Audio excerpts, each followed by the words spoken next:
دنیا میں کھلی چھوٹ، آخرت میں بربادی۔ رسول اللہ صلی اللہ علیہ وسلم نے فرمایا، جب اللہ تعالیٰ اپنے بندے کے ساتھ بھلائی کا ارادہ فرماتا ہے تو اس کو اس کے گناہوں کی سزا جلد ہی دنیا میں دے دیتا ہے،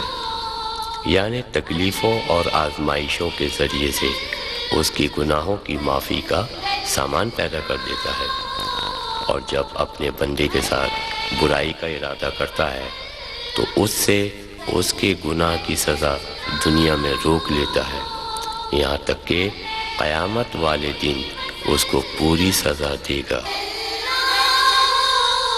رسول اللہ صلی اللہ علیہ وآلہ وسلم نے فرمایا، افسوس، صد افسوس اس شخص پر جو محض لوگوں کو ہنسانے کے لیے جھوٹ بولے۔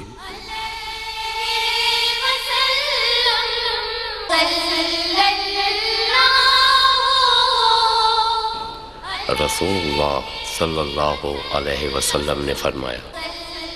عقل مند وہ ہے جو اپنے نفس کا محاسبہ کرے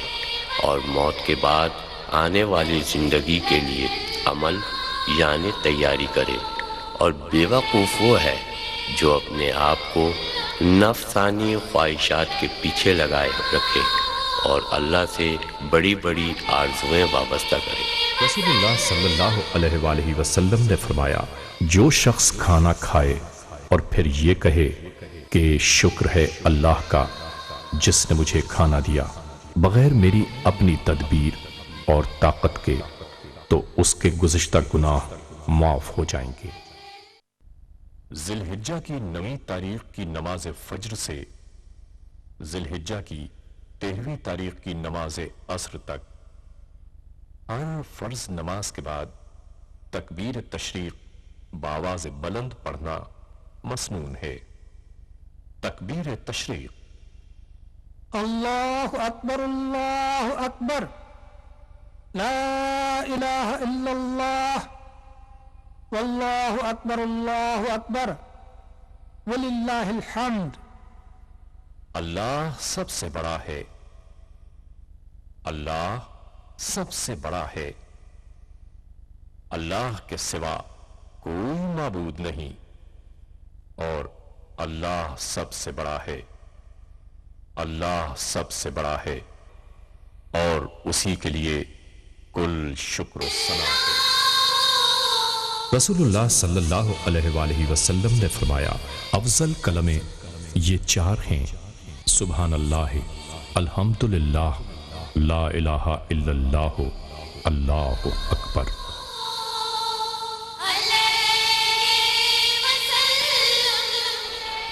رسول اللہ صلی اللہ علیہ وسلم نے فرمایا، اگر تم اللہ پر اس طرح توکل کرو جیسا کہ اس پر توکل کرنے کا حق ہے تو وہ تمہیں اس طرح روزی دے جیسے وہ پرندوں کو روزی دیتا ہے۔ وہ صبح بھوکے نکلتے ہیں اور شام کو شکم سیر ہو کر لوٹتے ہیں۔ صلی اللہ علیہ وآلہ وسلم۔ حضرت ابو موسیٰ عبداللہ بن قیس اشعری رضی اللہ تعالی عنہ سے روایت ہے کہ رسول اللہ صلی اللہ علیہ وسلم سے سوال کیا گیا کہ ایک آدمی بہادری کے جوہر دکھانے کے لیے، دوسرا خاندانی اور قبائلی حمیت کے لیے، اور تیسرا ریاکاری کے لیے لڑتا ہے، ان میں سے اللہ کی راہ میں لڑنے والا کون ہے؟ رسول اللہ صلی اللہ علیہ وسلم نے فرمایا، جو شخص صرف اس لیے لڑتا ہے کہ اللہ کا کلمہ یعنی اللہ کا دین بلند ہو، وہ اللہ کی راہ میں لڑنے والا ہے۔ اہل و عیال کا فتنہ۔ حضرت ابو ہریرہ رضی اللہ تعالی عنہ سے روایت ہے کہ حضور اکرم صلی اللہ علیہ وآلہ وسلم نے ارشاد فرمایا کہ لوگوں پر ایک زمانہ ایسا آئے گا کہ آدمی کی ہلاکت اس کی بیوی، ماں باپ اور اولاد کے ہاتھوں ہوگی، کہ یہ لوگ اس شخص کو ناداری سے آر دلائیں گے اور ایسی باتوں کی فرمائش کریں گے جن کو یہ نہ اٹھا سکے گا، سو یہ ایسے کاموں میں گھس جائے گا جن سے اس کا دین جاتا رہے گا، پھر یہ برباد ہو جائے گا۔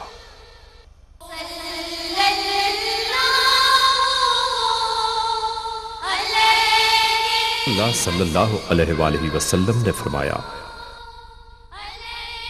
عملوں کا دار و مدار نیتوں ہی پر ہے۔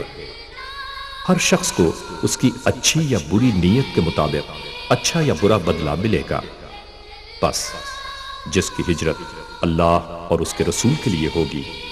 اس کی ہجرت انہی کی طرف سمجھی جائے گی، اور جس نے دنیا حاصل کرنے کے لیے یا کسی عورت سے نکاح کی غرض سے ہجرت کی تو اس کی ہجرت انہی مقاصد کے لیے ہوگی۔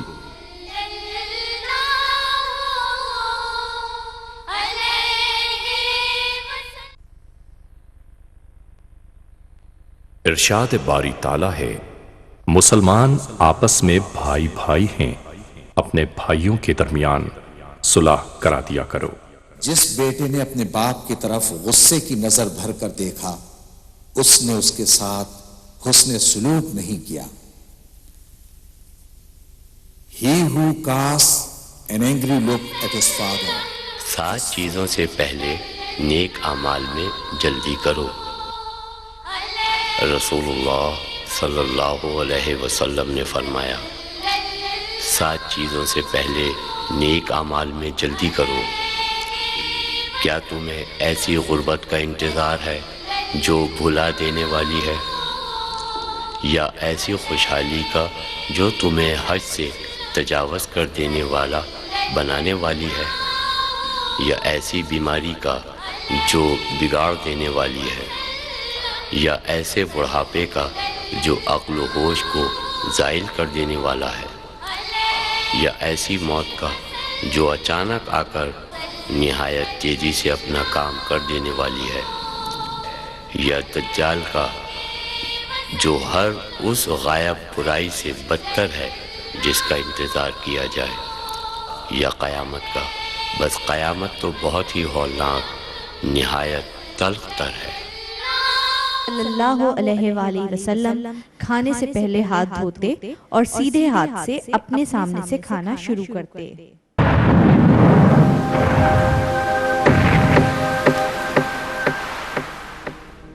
مگر رسول اکرم صلی اللہ علیہ وسلم نے تو فرمایا کہ جو کوئی مومن بندہ درخت کا پودا لگائے یا کاشت کرے پھر اس میں سے پرندہ یا آدمی یا کوئی جانور کھائے تو وہ اس کے حق میں صدقہ ہوگا۔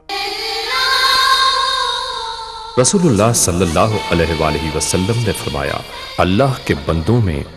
بدترین وہ ہیں جو چغلی کھاتے ہیں اور دوستوں کے درمیان تفرقہ ڈالتے پھرتے ہیں۔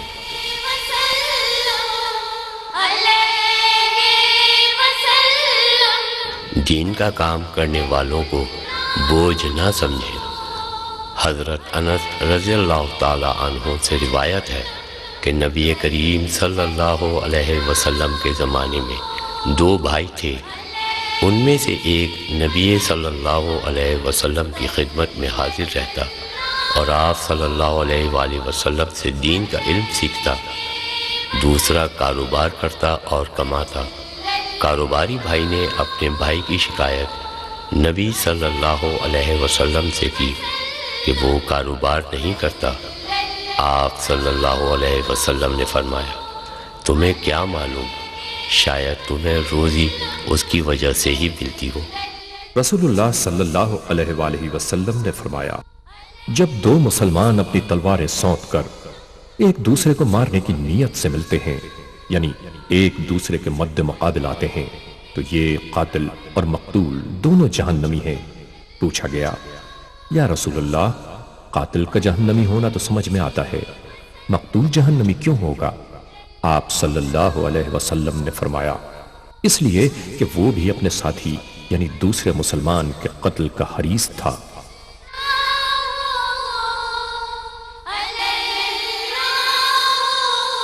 رسول اللہ صلی اللہ علیہ وآلہ وسلم نے فرمایا 2 مسلمانوں میں تفرقہ نہ ڈالو کیونکہ یہ بڑی تباہ کن چیز ہے۔ حضرت ابو ہریرہ رضی اللہ تعالی عنہ بیان فرماتے ہیں کہ رسول اللہ صلی اللہ علیہ وسلم نے ارشاد فرمایا بارگاہ الہی میں دعا سے زیادہ عظمت والی کوئی چیز نہیں ہے۔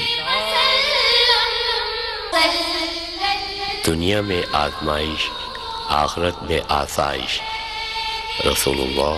صلی اللہ علیہ وسلم نے فرمایا، مومن مرد اور مومن عورت پر اس کی جان، اولاد اور مال میں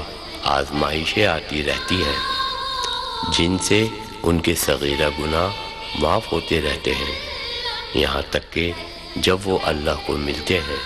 یعنی ان کو موت آ جاتی ہے تو ان پر کوئی گناہ نہیں ہوتا۔ حدیث نبوی صلی اللہ علیہ وآلہ وسلم۔ حضرت ابو العباس عبداللہ بن عباس بن عبد المطلب رضی اللہ تعالی عنہ سے روایت ہے، رسول اللہ صلی اللہ علیہ وسلم اپنے رب تبارک و تعالی سے روایت کرتے ہیں، آپ صلی اللہ علیہ وسلم نے فرمایا، اللہ تعالی نے نیکیاں اور برائیاں لکھ لی ہیں، پھر انہوں نے اس کی وضاحت فرمائی، پس جس شخص نے کسی نیکی کا ارادہ کیا لیکن اسے کر نہیں سکا، اللہ تعالیٰ اسے اپنے پاس ایک کامل نیکی لکھ لیتا ہے، اور اگر ارادے کے مطابق اسے کر بھی لیتا ہے تو اللہ تعالیٰ ایک نیکی کے بدلے 10 نیکیوں سے لے کر 700 گنا بلکہ اس سے بھی کئی گنا زیادہ نیکیوں کا ثواب اس کے لیے لکھ دیتا ہے۔ اگر کسی نے کسی برائی کا ارادہ کیا لیکن اسے کیا نہیں تو اللہ تعالیٰ اسے بھی اپنے پاس ایک کامل نیکی لکھ لیتا ہے، اور اگر ارادے کے مطابق اس برائی کو کر لیتا ہے تو اللہ تعالیٰ ایک ہی برائی لکھتا ہے۔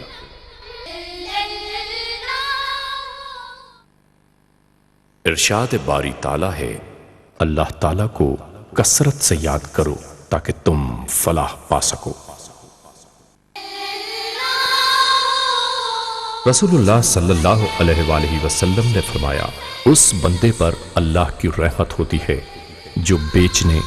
خریدنے، حق کا تقاضا کرنے اور حق وصول کرنے میں نرم خو اور فراق دل ہو۔ غصہ پی جانے والے کے لیے احساس۔ نبی کریم صلی اللہ علیہ وسلم نے فرمایا، جو شخص غصے کو پی جائے جبکہ وہ اسے نافذ کرنے پر قادر بھی ہو، اللہ تعالیٰ قیامت والے دن اسے تمام مخلوقات کے سامنے بلائے گا اور اسے کہے گا کہ جس حور عین یعنی بڑی بڑی آنکھوں والی خوبصورت عورت کو چاہے اپنے لیے پسند کر لے۔ رسول اللہ صلی اللہ علیہ وآلہ وسلم نے فرمایا، ہاتھ کی کمائی اور پاک صاف تجارت بہترین روزی ہے۔ فضولیات سے اجتناب حسن اسلام کی علامت۔ رسول اللہ صلی اللہ علیہ وسلم نے فرمایا، انسان کا بے فائدہ باتوں کو چھوڑ دینا اس کے حسن اسلام کی علامت یعنی اچھے مسلمان ہونے کی دلیل میں سے ہے۔ ارشاد باری تعالیٰ ہے، مسلمان آپس میں بھائی بھائی ہیں، اپنے بھائیوں کے درمیان صلح کرا دیا کرو۔ رسول اللہ صلی اللہ علیہ وآلہ وسلم نے فرمایا، اس بندے پر اللہ کی رحمت ہوتی ہے جو بیچنے، خریدنے، حق کا تقاضا کرنے اور حق وصول کرنے میں نرم خو اور فراق دل ہو۔ جمعے کا دن مبارک دن۔ یوم جمعہ کی اہمیت۔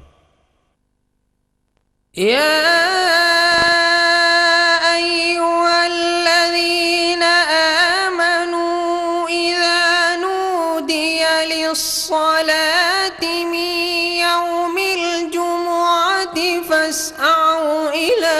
ذكر الله وذروا البيع ذلكم خير لكم إن كنتم تعلمون۔ اے لوگو جو ایمان لائے ہو، جمعے کے دن نماز کی اذان دی جائے تو تم اللہ کے ذکر کی طرف دوڑو اور خرید و فروخت چھوڑ دو، یہ تمہارے حق میں بہت بہتر ہے اگر تم جانتے ہو۔ نبی اکرم صلی اللہ علیہ وسلم نے فرمایا، جو سورہ الکہف کی تلاوت جمعے کے دن کرے گا تو آئندہ جمعے تک اس کے لیے ایک خاص نور کی روشنی رہے گی۔ حضرت جابر رضی اللہ تعالی عنہ سے روایت ہے کہ رسول اللہ صلی اللہ علیہ وسلم نے فرمایا، جو شخص اللہ اور یوم آخرت پر ایمان رکھتا ہے اس پر جمعے کے دن جمعہ پڑھنا فرض ہے، سوائے مریض، مسافر، عورت، بچے یا غلام کے۔ جو شخص کھیلنے یا تجارت میں بے پرواہ ہو جاتا ہے تو اللہ تعالیٰ بے نیاز تعریف والا ہے۔ حضرت ابو ہریرہ رضی اللہ تعالیٰ عنہ سے روایت ہے، رسول اللہ صلی اللہ علیہ وسلم نے جمعے کے دن کا ذکر کیا تو ارشاد فرمایا، اس میں ایک ایسی گھڑی ہے کہ جس مسلمان بندے کو وہ میسر آ جائے اور وہ کھڑا ہوا نماز پڑھ رہا ہو تو وہ اللہ سے جس چیز کا سوال کرتا ہے اللہ تعالیٰ اسے ضرور عطا فرما دیتا ہے۔ اور آپ صلی اللہ علیہ وسلم نے اپنے ہاتھ سے اس گھڑی کے مختصر ہونے کا اشارہ فرمایا۔ حضرت سلمان فارسی رضی اللہ تعالیٰ عنہ کہتے ہیں، نبی اکرم صلی اللہ علیہ وسلم نے فرمایا کہ جو شخص جمعے کے دن غسل کرے اور جس قدر اس کے امکان میں ہو طہارت کرے، پھر تیل لگائے یا اپنے گھر کی خوشبو استعمال کرے، اس کے بعد جمعے کی نماز کے لیے نکلے اور دو آدمیوں کے درمیان میں جو مسجد کے اندر بیٹھے ہوئے ہوں تفریق نہ کرے، پھر جس قدر اس کی قسمت میں ہو نماز پڑھے، جس وقت امام خطبہ پڑھنے لگے چپ رہے تو اس کے وہ گناہ جو اس جمعے اور دوسرے یعنی گزشتہ جمعے کے درمیان ہو گئے ہیں بخش دیے جائیں گے۔ حضرت اوس بن اوس رضی اللہ تعالی عنہ سے روایت ہے، رسول اللہ صلی اللہ علیہ وسلم نے فرمایا، تمہارے دنوں میں سب سے فضیلت والا دن جمعے کا دن ہے، بس تم اس دن مجھ پر کثرت سے درود بھیجا کرو کہ تمہارا درود مجھ پر پیش کیا جاتا ہے۔ حضرت ابو ہریرہ رضی اللہ تعالی عنہ کہتے ہیں کہ رسول اللہ صلی اللہ علیہ وسلم نے فرمایا کہ جمعے کے دن جب امام خطبہ پڑھ رہا ہو پھر تو اپنے پاس والے سے کہے کہ چپ رہ، تو بے شک تو نے لغو یعنی بری حرکت کی، مطلب یہ ہے کہ خطبے کے وقت خاموش رہنا چاہیے۔ نماز جمعہ نہ پڑھنے والوں کے لیے وعید۔ حضرت ابو ہریرہ رضی اللہ تعالی عنہ اور حضرت ابن عمر رضی اللہ تعالی عنہ سے روایت ہے کہ انہوں نے رسول اللہ صلی اللہ علیہ وآلہ وسلم کو اپنے ممبر کے تختوں پر یہ فرماتے ہوئے سنا کہ لوگ جمعہ چھوڑنے سے باز آ جائیں، ورنہ اللہ تعالیٰ ضرور ان کے دلوں پر مہر لگا دے گا، پھر وہ یقیناً غافل لوگوں میں سے ہو جائیں گے۔ يا أيها الذين آمنوا إذا نودي للصلاة من يوم الجمعة فاسعوا إلى ذكر الله وذروا البيع ذلكم خبردار، دنیاوی مفادات کے لیے اپنے دین و ایمان کا سودا نہ کرے۔ رسول اللہ صلی اللہ علیہ وسلم نے فرمایا، نیک اعمال میں جلدی کر لو ایسے فتنوں کے آنے سے پہلے جو شب تاریک کے مختلف ٹکڑوں کی طرح یک کے بعد دیگرے رونما ہوں گے۔ صبح کو آدمی مومن ہوگا اور شام کو کافر، شام کو مومن ہوگا تو صبح کو کافر۔ وہ اس طرح کے اپنے دین کو دنیا کے معمولی سامان کے عوض بیچ دے گا۔ رسول اللہ صلی اللہ علیہ وآلہ وسلم نے فرمایا، جس نے کسی غریب و تنگ دست کو مہلت دی یا معاف کر دیا تو اللہ تعالیٰ اس کو قیامت کے دن کی تکلیفوں اور پریشانیوں سے نجات عطا فرمائے گا۔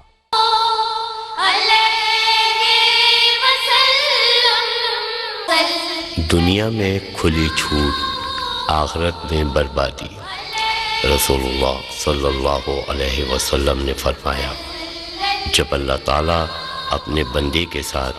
بھلائی کا ارادہ فرماتا ہے تو اس کو اس کے گناہوں کی سزا جلد ہی دنیا میں دے دیتا ہے، یعنی تکلیفوں اور آزمائشوں کے ذریعے سے اس کی گناہوں کی معافی کا سامان پیدا کر دیتا ہے۔ اور جب اپنے بندے کے ساتھ برائی کا ارادہ کرتا ہے تو اس سے اس کے گناہ کی سزا دنیا میں روک لیتا ہے، یہاں تک کہ قیامت والے دن اس کو پوری سزا دے گا۔ رسول اللہ صلی اللہ علیہ وآلہ وسلم نے فرمایا، مہمان کا دروازے پر استقبال کرنا اور اسی طرح رخصت کرنا میری سنت۔ رسول اللہ صلی اللہ علیہ وآلہ وسلم نے فرمایا، جو اپنے محسن کا ناشکرا ہے وہ اللہ تعالیٰ کا ناشکرا ہے۔ رسول اللہ صلی اللہ علیہ وآلہ وسلم نے فرمایا، جب تمہیں اپنے اچھے کام سے مسرت اور برے کام سے رنج ہونے لگے تو سمجھو کہ تم مومن ہو گئے۔ رسول اللہ صلی اللہ علیہ وآلہ وسلم نے فرمایا، مومن کچھ بھی ہو ہر برائی اختیار کر سکتا ہے لیکن جھوٹا اور خائن نہیں ہو سکتا۔ روزے کا بنیادی مقصد حضرت ابو ہریرہ رضی اللہ تعالی عنہ سے روایت ہے کہ رسول اللہ صلی اللہ علیہ وسلم نے ارشاد فرمایا کہ جس شخص نے جھوٹ بولنا اور اس پر عمل کرنا نہ چھوڑا تو اللہ کو اس کی کچھ ضرورت نہیں کہ وہ اپنا کھانا پینا چھوڑ دے۔ حضرت ابو ہریرہ رضی اللہ تعالی عنہ سے روایت ہے کہ حضور صلی اللہ علیہ وسلم نے فرمایا، روزہ اس کا نام نہیں کہ کھانے اور پینے سے باز رہنا ہو، روزہ تو یہ ہے کہ لغو اور بیہودہ باتوں سے بچا جائے۔ رسول اللہ صلی اللہ علیہ وآلہ وسلم نے فرمایا، اپنے بھائی کی مصیبت پر خوشی کا اظہار نہ کرو، ممکن ہے کہ اللہ تعالیٰ اسے اس سے نجات دے دے اور تمہیں اس میں مبتلا کر دے۔ تکلیف کے وقت موت کی دعا کرنا منع ہے۔ رسول اللہ صلی اللہ علیہ وسلم نے فرمایا، تم میں سے کوئی شخص کسی تکلیف کی وجہ سے جو اسے پہنچی ہو موت کی آرزو نہ کرے، اور اگر اس کے بغیر چارہ نہ ہو تو اس طرح دعا کرے، اے اللہ تو مجھے اس وقت تک زندہ رکھ جب تک زندگی میرے لیے بہتر ہو، اور اس وقت مجھے فوت کر دے جب وفات میرے لیے بہتر ہو۔ رسول اللہ صلی اللہ علیہ وآلہ وسلم نے فرمایا، مومن تانے نہیں دیتا، لعنت نہیں کرتا، فحش نہیں بکتا اور زبان دراز نہیں۔ ابو سعید خدری رضی اللہ تعالی عنہ سے روایت ہے، رسول اللہ صلی اللہ علیہ وسلم نے فرمایا، جو شخص اللہ کی راہ میں ایک دن روزہ رکھتا ہے تو اللہ اس ایک دن کے بدلے میں اس کے چہرے کو جہنم کی آگ سے 70 سال دور کر دیتا ہے۔ رسول اللہ صلی اللہ علیہ وآلہ وسلم نے فرمایا، تم نیکی کی کسی بھی صورت اور کسی بھی قسم کو ہلکا مت سمجھو، نیکی تو یہ بھی ہے کہ تم اپنے دینی بھائی سے مسکراتے ہوئے ملو، اور نیکی یہ بھی ہے کہ تم اپنے پانی کے ڈول میں سے اپنے بھائی کے برتن میں پانی ڈال دو۔ حضرت ابو ہریرہ رضی اللہ تعالی عنہ سے روایت ہے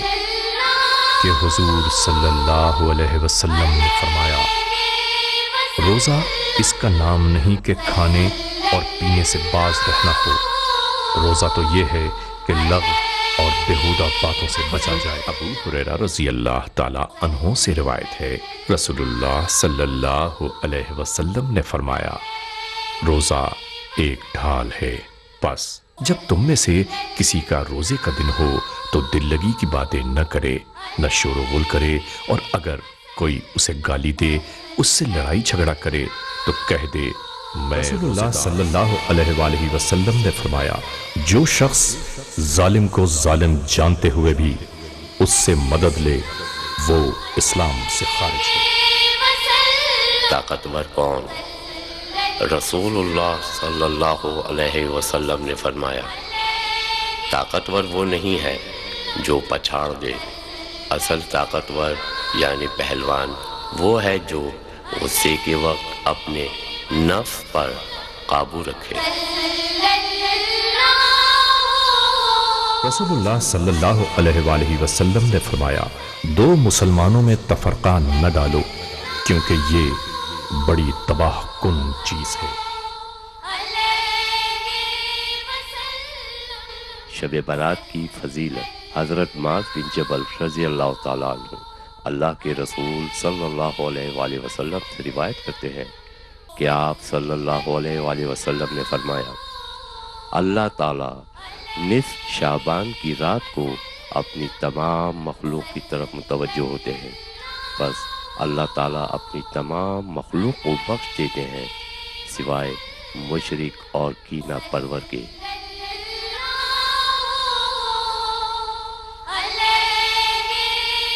رسول اللہ صلی اللہ علیہ وآلہ وسلم نے فرمایا،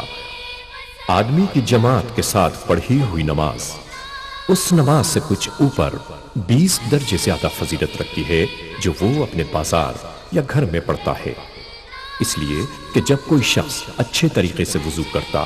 پھر نماز کے ارادے سے مسجد میں آتا ہے، اسے نماز ہی مسجد کی طرف لے جاتی ہے، تو ایسے شخص کے ہر قدم کے بدلے ایک درجہ بلند اور ایک گناہ معاف ہوتا ہے تا آنکہ وہ مسجد میں داخل ہو جاتا ہے۔ پھر جب وہ مسجد میں داخل ہو جاتا ہے تو جب تک نماز اس کو وہاں روکے رکھتی ہے وہ نماز ہی میں شمار ہوگا،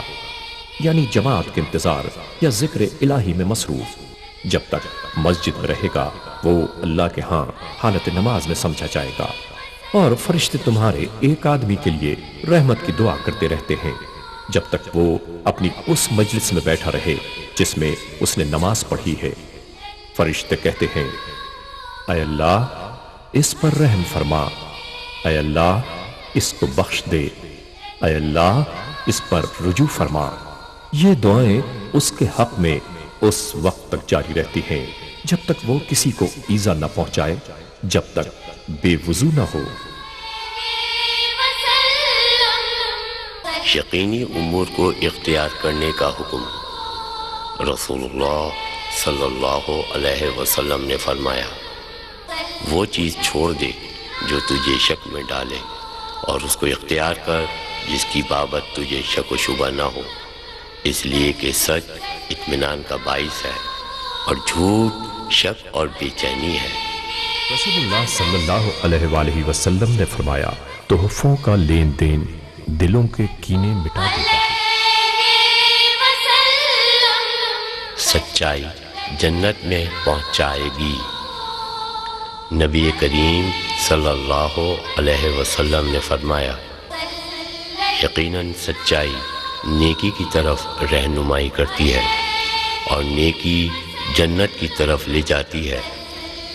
آدمی سچ بولتا رہتا ہے یہاں تک کہ اسے اللہ کے ہاں بہت سچا لکھ دیا جاتا ہے،